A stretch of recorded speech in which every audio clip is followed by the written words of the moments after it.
The crystal chandelier in the grand ballroom of the Waldorf Astoria scattered shards of light like diamonds across the polished marble floor. Each glint felt like a sharp reminder of everything Grace Morgan had lost: her family's fortune, her dreams, her dignity. Her hands, rough from years of scrubbing floors and handling harsh cleaners in New York's luxury hotels, gripped the champagne flute awkwardly. She didn't belong here among Manhattan's elite, in their couture gowns and tailored tuxedos. Her old friend Jessica, now married into old money, had dragged her to this charity gala. "Come on, Grace, you need a night off," Jessica had pleaded. But it was agony. Grace's thrifted black dress, the best she could afford, made her feel like an imposter. She hovered near a massive orchid display, trying to blend into the shadows, when she spotted him.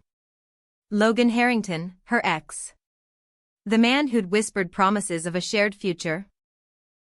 Bookish evenings in Greenwich Village cafes, a life of intellectual pursuits, until her family's bankruptcy hit. He dumped her coldly, already entangled with his new fiancée, a trust fund heiress he'd been seeing behind her back. Now he laughed loudly, arm around the woman, drawing eyes. He saw Grace. His smirk was vicious as he approached, fiancé in tow. "Grace Morgan," he drawled, loud enough for the circle of socialites to hear. "Didn't recognize you without your maid's uniform. Enjoying slumming it with the real crowd tonight?" Laughter rippled around them. Heat flooded Grace's cheeks. "Look at that dress," Logan sneered, eyeing her up and down. "From Ivy League hopeful to hotel scrubber. Told you you'd amount to nothing without my connections." Her heart cracked open, raw humiliation burning.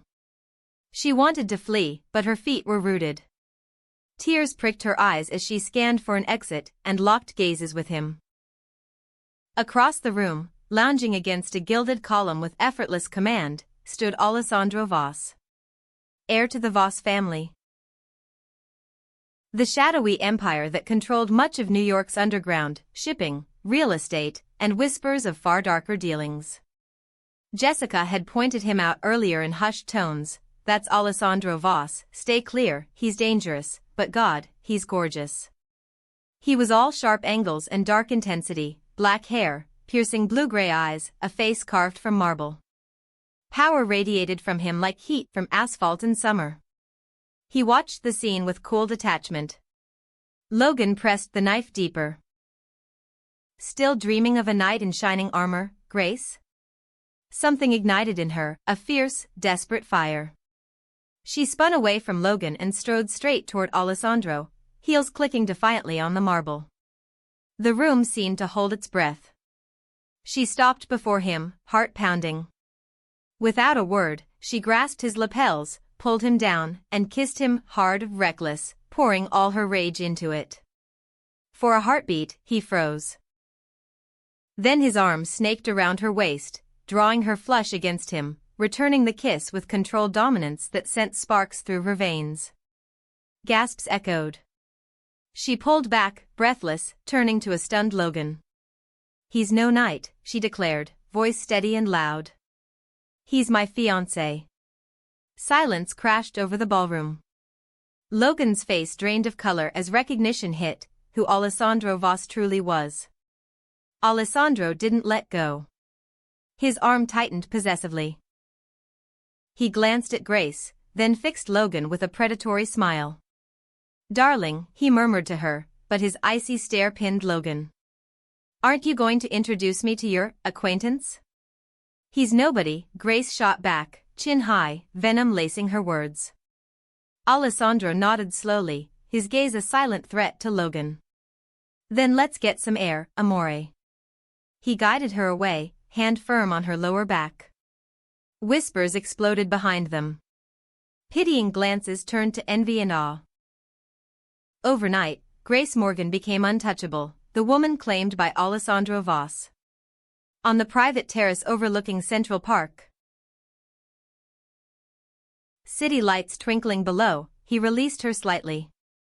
"Bold move," he said, voice a deep timbre that vibrated through her. "He deserved it," she replied, adrenaline still surging. "He did." Alessandro leaned on the railing, studying her. But you've just linked yourself to me publicly. In my world, that's binding. I know who you are.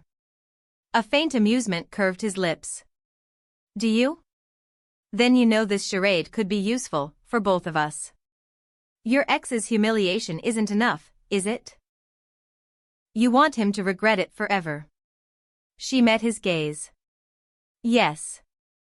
Stay with me tonight. Let the city see. By morning, everyone will believe you're mine. It was a devil's bargain.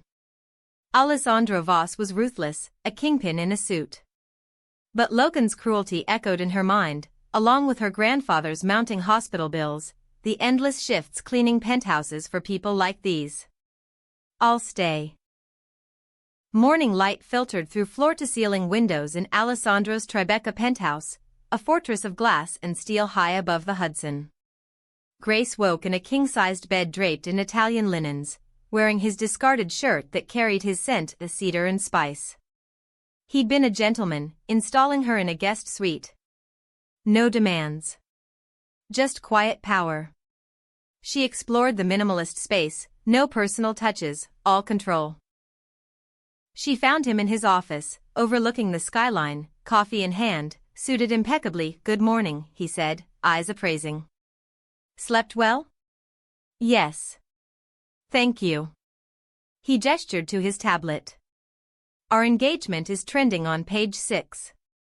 Your ex has blown up my assistant's phone, apologizing profusely. Satisfaction surged through her, mingled with unease. So, we're done? He set his cup down. The night served its purpose, for me too. A sudden engagement distracts from certain business matters. He leaned on his desk. Extend it. 6 months as my fiancé. Publicly devoted. In return, your grandfather gets the best care, top specialists, private facility, no bills. And you?